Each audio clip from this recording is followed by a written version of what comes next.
Yes, this is a different camera angle from the demo animation. I needed to have a different thumbnail compared to the thumbnail of my Ultimate Water Shader video, which has the same scene. Oops, sorry for this terrible clickbait, but who cares when the point of this tutorial isn't the camera angle but what the camera does and how to see its focus point.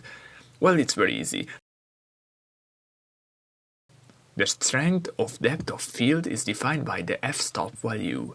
The lower it is, the stronger the effect will be. So let's try a lower value to see where the camera focuses.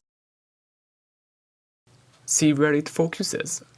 Neither do I, and that's the problem. We can guess the distance or maybe pick the object in the focus object menu. Hint, it doesn't really work, since if an object is facing you like this boat and you have a strong field of view effect, there is no way to define what part of the object to focus on. So instead go to the viewport display tab over the depth of field tab and turn on limits.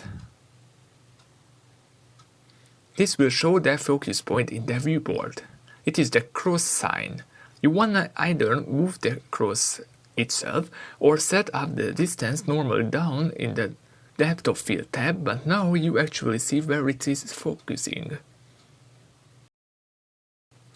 Also a tip, use very low f-stop values when you set up the scene because the blurriness will be visible in the viewport easily even with low samples, and then you see precisely where the camera is focusing.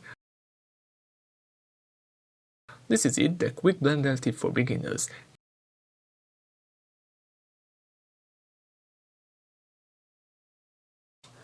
If you like this video, that's good. If you turn on notifications by clicking on the bell, that's good. If you donate me on Blender Market, CG Trader or anywhere else I'm currently available, that's also good. If you say bye, that's super good because bye.